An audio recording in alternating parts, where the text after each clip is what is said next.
হিসাব মিলাতে হবে। দুনিয়ায় আপনি কিভাবে হিসাব মিলাবেন? প্রত্যেক দিন ভোরবেলায় আপনি ঘুম থেকে উঠবেন,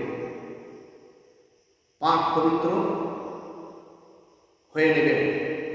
এরপর প্রত্যেক দিন কোরআন শরীফ থেকে, যেটা আমাদের জন্য গাইডলাইন, যেটা আমাদের জন্য আল্লাহ সুবহানাহু ওয়া তাআলা দিয়েছেন জীবন পরিচালনার গাইডবুক হিসাবে, আমাদের সংবিধান হিসাবে, এটাকে আপনাকে প্রত্যেক দিন অধ্যয়ন করতে হবে। কমসে কম 5টা আয়াত আপনার সকালবেলায় আপনি এটা পড়ে নেবেন। আয়াতের মধ্যে কি বলা হচ্ছে সেটা আপনি বোঝার চেষ্টা করবেন।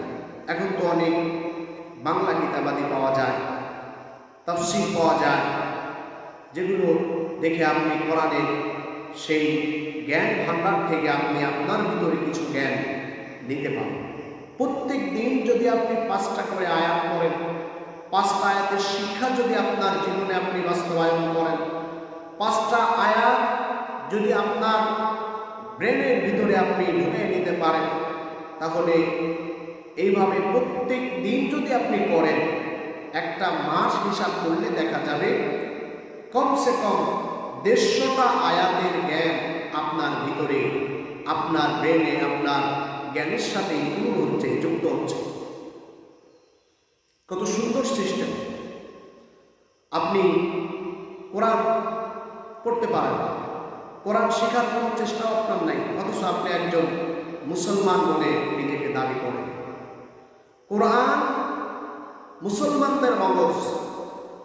যে মুসলমান কোরআন শরীফের ব্যাপারে উদাসীন, কোরআন পড়তে জানে না, পড়ে না, কোরআন অনুযায়ী আমল করে না, তার জিন্দেগি বরবাদ। এই কোরআন হচ্ছে আমাদের সংবিধান। আমরা যদি আমাদের সংবিধান সম্পর্কে ওয়াকিফাল না হই, না জানি, তাহলে জীবন কেমন পরিচালনা করবে? সেই জন্য প্রত্যেক দিন কমসে কম 5টা আয়াত আপনার শিখতে হবে, জানতে হবে, বুঝতে হবে, সে অনুযায়ী আমল করতে হবে। এরপর হাদিস অধ্যয়ন করবেন, বেশি না, প্রত্যেক দিন একটা করে হাদিস আপনি অধ্যয়ন করবেন। বিভিন্ন বিষয় সম্পর্কিত হাদিস আপনি করতে পারেন, আপনার জীবন ঘনিষ্ঠ, যেমন নামাজ, রোজা, এরপর দান সাদকা, এরপর ভালো পথে কেমনে থাকবেন, পর্দা, এ সকল বিষয়ে, তাওহীদ বিষয়ক, রিসালাত বিষয়ক বিভিন্ন হাদিস আমাদের সামনে আমরা বিভিন্ন কিতাবাদিতে পেয়ে থাকি। এই সমস্ত কিতাবাদি এখন পড়া সহজ হয়ে গেছে, বাংলায় পাওয়া যায়।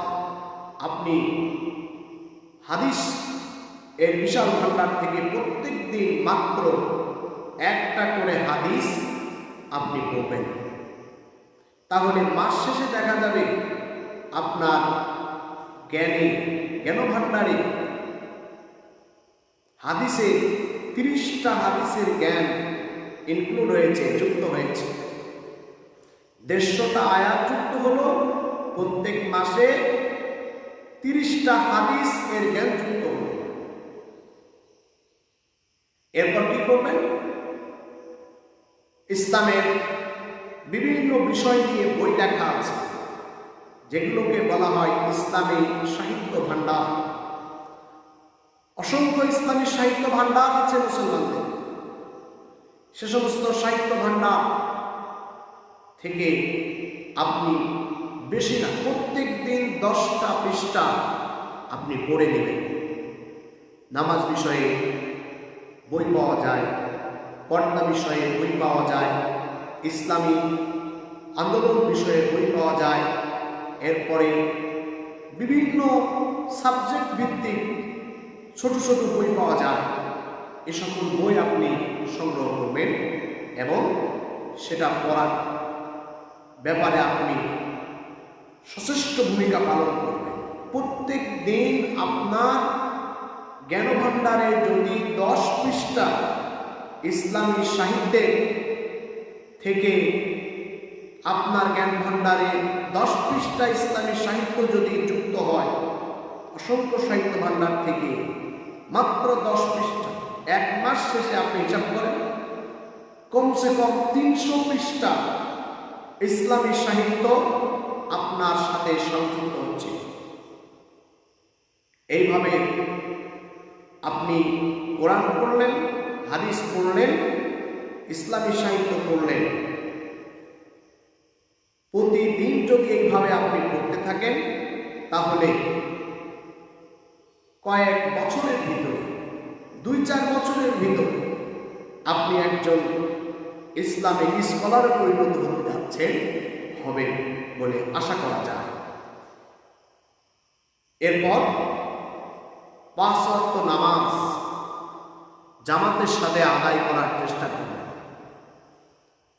এবং এই ব্যাপারে আপনি নিজেকে একটু আপনার নিজের উপরে আপনি জোর খাটাবেন যে আমাকে 5 ওয়াক্ত নামাজ জামাতের সাথে আদায় করতেই হবে, বাদ দিব না, আমার থেকে যেন নামাজ বাদ না চলে যাবে।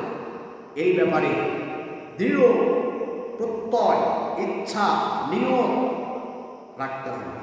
5 ওয়াক্ত নামাজ রাসূল কারীম সাল্লাল্লাহু আলাইহি ওয়াসাল্লাম যে নামাজ নিজে আদায় করেছেন, সাহাবীদেরকে আদায় শিখিয়েছেন এবং বিশ্ববাসীকে নামাজের ব্যাপারে বারবার নির্দেশ দেওয়া হয়েছে। কোরআন শরীফের মধ্যে আল্লাহ তাআলা বারবার নামাজের কথা বলছেন, হাদিস শরীফের মধ্যে আল্লাহর রাসূল বারবার নামাজের তাকিদ দিয়েছেন।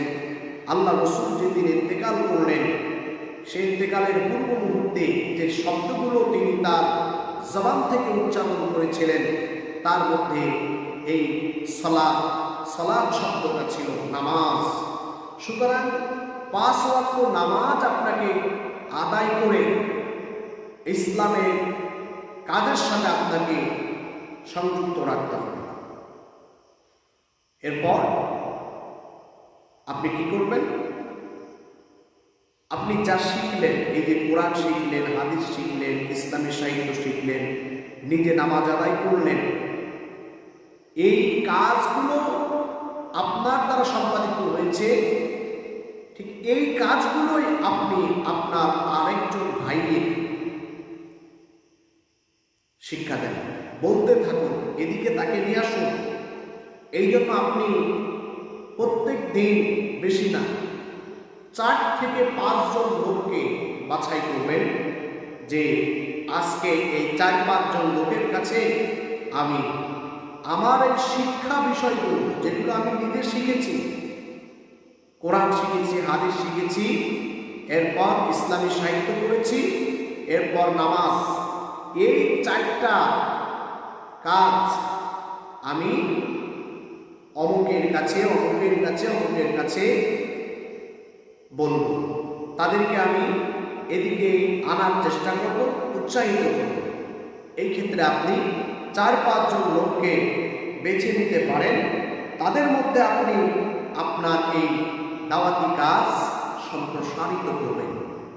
কোরআনের যে বিষয় আপনি শিখতে পেরেছেন, হাদিসের যে বিষয় আপনি শিখতে পেরেছেন, এরপর ইসলামী সাহিত্যের যে বিষয় আপনি শিখতে পেরেছেন, নামাজ আপনি আদায় করেছেন, এই 4টা কাজ আপনি আরেকজনের মধ্যে, আপনার আরেক ভাইয়ের মধ্যে আপনি জানান দেন, তাদেরকে আপনি শিখান, তাদেরকে এদিকে নিয়ে আসার জন্য উৎসাহিত করুন, তাদের মধ্যে দাওয়াতি কাজ সম্প্রসারণ করুন। আল্লাহ সুবহানাহু ওয়া তাআলা কোরআন শরীফের মধ্যে বলেছেন, ওয়ামান আহসানু কাওলাম মিম্মান দাআ ইলাল্লাহি ওয়া আমিলা সালিহান ওয়া ক্বালা ইন্নানী মিনাল মুসলিমিন। তার কথার চাইতে আর কথা উত্তম হবে যে মানুষকে আল্লাহর দিকে আহ্বান করে আর আমলে সলে করে এবং নিজেকে মুসলিম বলে। সুতরাং কোরআনের দিকে, হাদিসের দিকে, ইসলামের দিকে, নামাজের দিকে আহ্বান করা, মানুষকে ডেকে ডেকে আনা, এই পথে মানুষকে এগিয়ে দেওয়া, এটা অবশ্যই বড় ধরনের একটা ভালো কাজ, সওয়াবের কাজ, শ্রেষ্ঠ কাজ। আপনার দ্বারা যদি কোনো একজন মানুষ ভালো কাজের দিকে আসতে পারে, ভালো কাজ করতে পারে, তাহলে ওই ব্যক্তি যতদিন ওই ভালো কাজটা করবে ততদিন এর সওয়াব আপনার আমলনামায় সংযুক্ত হবে। সুবহানাল্লাহ।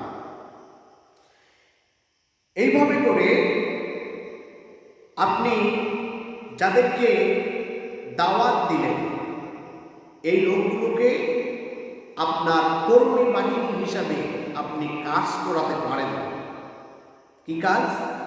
যেই কাজ আপনি তাদের সাথে করলেন, আপনি যেই কাজটা করলেন, তাদেরকে কোরআন শিখালেন, হাদিস শিক্ষা দিলেন, ইসলামী সাহিত্য যা আপনি করেছেন সেটা শিক্ষা দিলেন, নামাজের দাওয়াত দিলেন, এই কাজগুলোই আপনি তাদেরকে দিয়ে করাবেন।